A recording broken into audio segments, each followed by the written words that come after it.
I like to set goals in a mindful way so I can get a good balance between being happy but also striving for growth. In this video, I'm going to be sharing with you my own goal setting process that I use for achieving long-term ambitious goals. I love setting goals and intentions, but I have no interest in rushing to set January resolutions where you set really ambitious goals and probably more than you can manage and put everything into achieving them, and then you burn out or give up and you've still got a whole year ahead of you. Or goals that damage my well-being or my mental health, or goals that I shouldn't have been spending my energy on in the first place. After years of studying psychology and neuroscience and experimenting with my own personal development, I've managed to cobble together a 3-step goal setting process. And this goal setting process helps me have the positivity and the resilience required to do amazing things. There are so many ways to set goals, and you've probably heard of lots of different theories. It's worth exploring and experimenting with a few different ones and customizing them to suit your needs like I have. It may not be things from this video, but for what it's worth, I thought I'd share them anyway. You don't have to rush to set goals in January. Goals can be set throughout the year and they can be refined throughout the year, and the more flexible the better if you ask me. The important part is to make sure that your goals are meaningful to you. To achieve a balance between being happy and striving for growth, I follow a 3-step process: gratitude, purpose, and process. Gratitude begins with taking the time to appreciate who you really are before you start setting goals and trying to strive towards being some sort of ideal. Before I set any goals this year, I'm going to say to myself, I'm fine with who I am and I love who I'm becoming. This shifts your mentality when setting goals from thinking, if I achieve this, then I'll be happy, to instead thinking, I'm okay with who I am and I'm making a commitment to continue growing. This way of thinking detaches your happiness from your goal and sets you up for longer term success. Having the ability to get involved in something and still be able to step outside of yourself and be objective can really increase your chances of achieving it and won't let your goals trigger unhelpful emotions that can set you back, like fear or sadness. If you get attached to a very specific outcome related to your goal, you could subconsciously be telling yourself, if I don't have this, I won't be whole. And that can be really damaging to your mental health and trigger feelings of anxiety, sadness, fear, or jealous, which is obviously what we don't want from goal setting. So the overarching goal before setting any others is to recognize that you are still you without any of these things. Remind yourself of this daily and use your journal if you need to, or affirmations, and it can really help you detach and focus. I'm personally working on being passionate without being emotional. For example, if I attach all of my happiness into growing this YouTube channel, I'd probably start obsessing over the numbers, constantly looking at my subscriber count and getting upset about one video not doing as well as another. And I'd just make myself miserable. I'd be fearing that I'm not going to get to where I want to be, or feeling really sad that I don't have what it takes to do well in this space. Eventually, I wouldn't be able to focus on just getting good quality content out because my emotions would take over. And every time something doesn't go as well as I'd like, or if I fail to meet a milestone, it would trigger emotions rather than giving me the energy and focus that I need to keep going. I might have even given up a long time ago, thinking that it's too hard to do this and I'm just going to give up. Finding a way to be passionate without being too emotional and attached to the goal is the key for me, because being passionate keeps me coming back to create more content, and being objective, detached, and grateful for the small things keeps me from giving up. Gratitude is the conscious decision to appreciate something just because it exists. That can be people, tiny things in your life, yourself, your goals. You can be grateful for anything, even as tiny as having running water. And believe it or not, it makes a huge difference to helping you achieve your goals. Some goals feel really tough to achieve and require hard work from you for a long period of time. Whether it's to write a book or to get into shape, or to work on an exciting project. These things don't happen overnight, and you need to have the energy to keep taking these steps forward and working on these goals every day for a long period of time. So for me, having a gratitude log throughout the year helps keep me grounded and gives me the perspective and the positivity I need to keep taking steps towards my goal. It's been 9 months since I started this YouTube channel, and since then I've also launched a website, released 3 products, started a weekly newsletter, a blog, an Instagram account, and I don't think I would have been able to do any of that if I wasn't practicing gratitude. A lot of it was with 2 young children at home in lockdown, all of this stuff going on this year, completely out of my control, and some really challenging times. And sometimes it was a real struggle to work on my content, even though I was so passionate about it. It was really hard.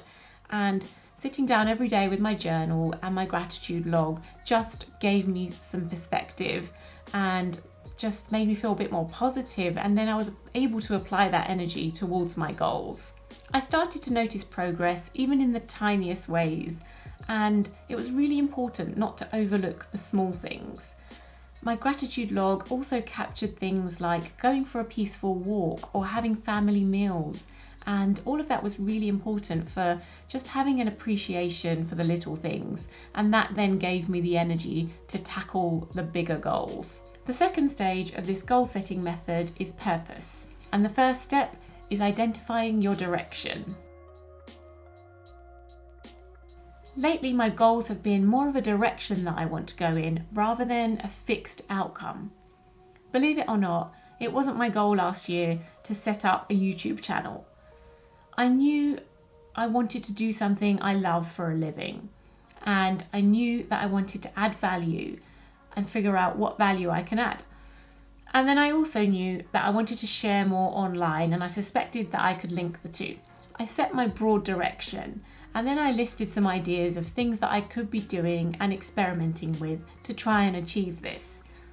Sometimes you can take different paths to reach the same outcome, and when you have a broad direction, you can definitely take different routes to get there.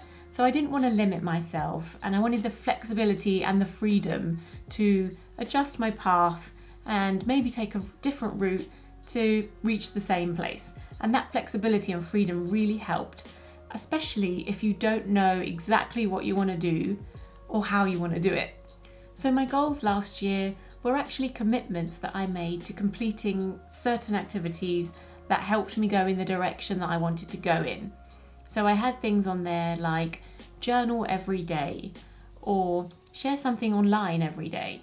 I didn't specify exactly where it needed to be or how it needed to be done or what it needed to be about, but I suspected it would be related to my bullet journal. I immersed myself in those activities, and I learned so much about myself and what I could offer others as well. And then I was able to make an informed decision about what I wanted to do and how I could do it. This was perfect for me because I didn't know exactly how I wanted to do what I wanted to do, but I knew the direction. So it was worth experimenting, and it's always worth experimenting if you're not sure, rather than committing to a goal that you're not sure you even want. Once I've thought about my direction, I asked myself why. Why is it important to me? Why do I want to do this? I asked myself why 4 or 5 times to strip away all of the reasons that come to mind straight away and get to the core. It's helpful to write it down. Write down every reason. If you ask yourself why 5 times, write down 5 answers, and it's really interesting seeing what you end up with. Knowing the real reasons beyond the obvious reasons can keep you going at those difficult times when you want to give up. The goal needs to be really meaningful to you, and asking why helps make it meaningful. For those times when you're feeling tired and lethargic and your brain is trying to convince you to give up, or when external things out of your control get in the way, or you don't reach a milestone and you think you don't have what it takes. When you ask yourself 6 months after starting, why am I putting myself through this? When people challenge your choices, the thing that keeps you going is knowing your why.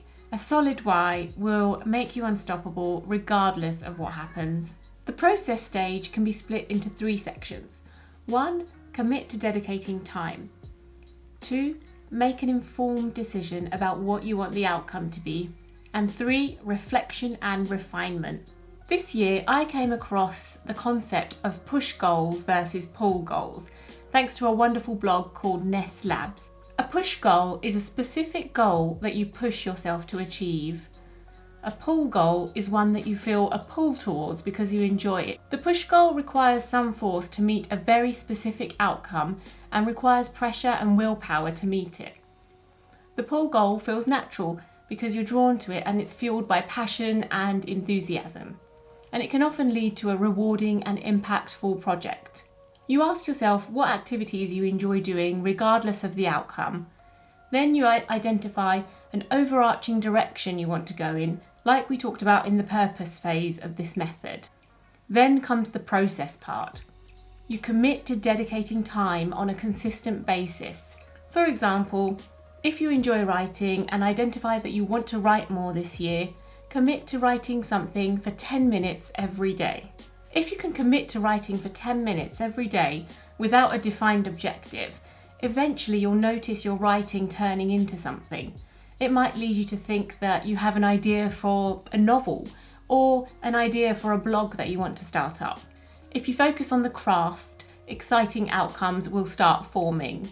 Commit to consistent practice. Let your knowledge of the field grow, and then you can make educated guesses about what you want to do with it specifically. Using activities like this as your goal means that you're focusing on what you can control. Setting a goal to earn a certain amount of money or get a certain number of followers is not really in your control. I can keep sharing on YouTube, but it's not a guarantee that I'll get 100,000 subscribers. It's not in my control. So I can commit to the process instead and commit to publishing 4 to 5 videos a month. Otherwise, if I set a goal that's not in my control and it doesn't head in the direction I want, I could end up just setting myself up for disappointment and giving up.